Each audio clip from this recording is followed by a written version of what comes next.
ಪ್ರಜಾಶಕ್ತಿ big impact ವರದಿಗೆ ಸ್ಪಂದಿಸಿದ DC.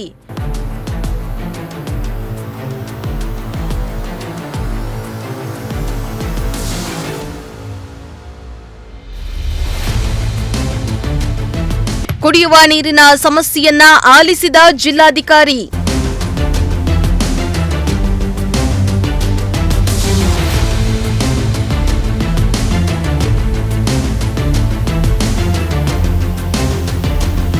ಹೌದು, ಪ್ರಜಾಶಕ್ತಿ ಟಿವಿ ಸುದ್ದಿ ಮಾಡಿ ಸುಮ್ಮನೆ ಕೂರಲ್ಲ ಅನ್ನುವುದನ್ನ ಸಾಬೀತುಪಡಿಸುತ್ತಲೇ ಬಂದಿದೆ. ಜನರ ನಾಡಿಮಿಡಿತವಾಗಿ ನಿಮ್ಮ ಪ್ರಜಾಶಕ್ತಿ ಕಾರ್ಯನಿರ್ವಹಿಸ್ತಾ ಇದ್ದು, ಜನರ ಸಮಸ್ಯೆಗಳನ್ನ ಅಧಿಕಾರಿಗಳಿಗೆ ಮುಟ್ಟಿಸಿ ಸಮಸ್ಯೆ ಪರಿಹರಿಸುವ ಕೆಲಸವನ್ನ ಮಾಡ್ತಾ ಇದೆ. ಮೊನ್ನೆ ತುಮಕೂರಿನ ಗಡಿ ತಾಲೂಕಾದ ಪಾವಗಡದಲ್ಲಿ ಕುಡಿಯುವ ನೀರಿಗಾಗಿ ಜನರು ಪರದಾಡ್ತಿದ್ದ ಬಗ್ಗೆ ಪ್ರಜಾಶಕ್ತಿ ಟಿವಿ ಸುದ್ದಿ ಬಿತ್ತರಿಸಿತ್ತು. ವರದಿ ಬೆನ್ನಲ್ಲೇ ಸ್ಥಳಕ್ಕೆ ಡಿಸಿ ಶುಭ ಕಲ್ಯಾಣ್ ಭೇಟಿಯನ್ನ ನೀಡಿ ಸಮಸ್ಯೆಯನ್ನ ಆಲಿಸಿದ್ದಾರೆ.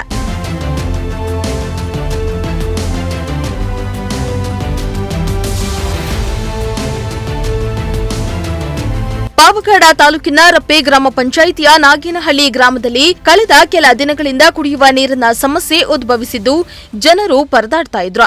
ಗ್ರಾಮದಲ್ಲಿ ನೀರು ಪೂರೈಸುವ ಬೋರ್ವೆಲ್ನ ಮೋಟಾರ್ ಕೆಟ್ಟು ಹೋಗಿದ್ದರಿಂದ ನೀರಿನ ಸಮಸ್ಯೆ ಉದ್ಭವಿಸಿತ್ತು. ಮೋಟಾರು ರಿಪೇರಿ ಮಾಡುವ ಮೆಕ್ಯಾನಿಕ್ಗೆ ಗ್ರಾಮ ಪಂಚಾಯಿತಿ ಹಳೆಯ ಬಾಕಿಯನ್ನ ಉಳಿಸಿಕೊಂಡಿರುವುದರಿಂದ ಈಗ ಕೆಟ್ಟಿರುವ ಮೋಟಾರ್ ಅನ್ನ ರಿಪೇರಿ ಮಾಡಲು ಮುಂದಾಗಿರಲಿಲ್ಲ. ಇದರಿಂದ ಗ್ರಾಮಸ್ಥರು ನೀರಿಗಾಗಿ ಪಕ್ಕದ ಗ್ರಾಮಗಳಿಗೆ ಟ್ಯಾಂಕರ್ ಮೂಲಕ ಡ್ರಮ್ ಕ್ಯಾನ್ಗಳಲ್ಲಿ ನೀರನ್ನ ತರ್ತಾ ಇದ್ರು. ಆದ್ರೆ ಕೆಲವರು ನೀರು ತರಲು ಶಕ್ತವಾಗದೆ ಸಂಕಷ್ಟಕ್ಕೆ ಸಿಲುಕಿದ್ರು. ಈ ಬಗ್ಗೆ ನಿಮ್ಮ ಪ್ರಜಾಶಕ್ತಿ ಸುವಿಸ್ತರವಾಗಿ ಸುದ್ದಿ ಮಾಡಿ ಅಧಿಕಾರಿಗಳ ಗಮನಕ್ಕೆ ತರುವ ಕೆಲಸವನ್ನ ಮಾಡಿತ್ತು. ಇನ್ನು ಸುದ್ದಿ ಮಾಡಿ 2 ದಿನಗಳಲ್ಲಿ ನಾಗೇನಹಳ್ಳಿ ಗ್ರಾಮಕ್ಕೆ ಡಿಸಿ ಶುಭ ಕಲ್ಯಾಣ್ ಅವರು ಅಧಿಕಾರಿಗಳೊಂದಿಗೆ ಭೇಟಿಯನ್ನ ನೀಡಿದ್ದಾರೆ. ಇದೇ ವೇಳೆ ಡಿಸಿಗೆ ಮಧುಗಿರಿ ಎಸಿ ಗೊಟ್ಟೂರು ಶಿವಪ್ಪ, ತಹಸೀಲ್ದಾರ್ ವರದರಾಜು ಸೇರಿ ಹಲವರು ಸಾಥ್ ನೀಡಿದ್ರು.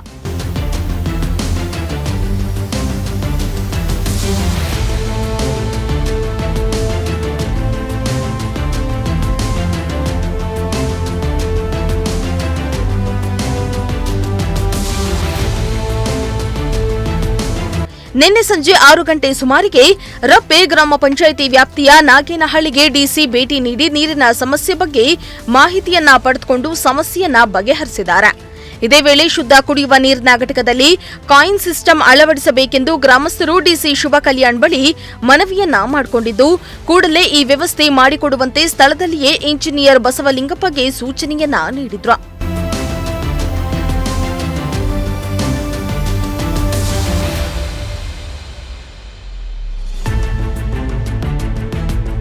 ಇದಲ್ಲದೆ ಗ್ರಾಮದಲ್ಲಿ ರಸ್ತೆಯ ಬದಿಯಲ್ಲಿದ್ದ ತಿಪ್ಪೆ ಮತ್ತು ಕಸದ ರಾಶಿಗಳನ್ನು ಕಂಡ ಸಮರ್ಪಕವಾಗಿ ಗ್ರಾಮದಲ್ಲಿ ಕಸ ವಿಲೇವಾರಿ ಮಾಡಬೇಕು. ಈ ರೀತಿ ಇದ್ದರೆ ಜನರು ಕಾಯಿಲೆಗೆ ತುತ್ತಾಗ್ತಾರೆ. ಜನವಸತಿ ಪ್ರದೇಶಗಳನ್ನು ಸ್ವಚ್ಛವಾಗಿಡಬೇಕೆಂದು, ಗ್ರಾಮೀಣ ಭಾಗದಲ್ಲಿ ಯಾವುದೇ ರೀತಿಯಾದಂತಹ ಕುಡಿಯುವ ನೀರಿಗೆ ಸಮಸ್ಯೆ ಆಗದಂತೆ ಎಚ್ಚರಿಕೆಯಿಂದ ಕರ್ತವ್ಯ ನಿರ್ವಹಿಸಬೇಕೆಂದು ಪಿಡಿಒ ಸುದರ್ಶನ್ಗೆ ಖಡಕ್ ಸೂಚನೆಯನ್ನ ನೀಡಿದ್ದಾರೆ.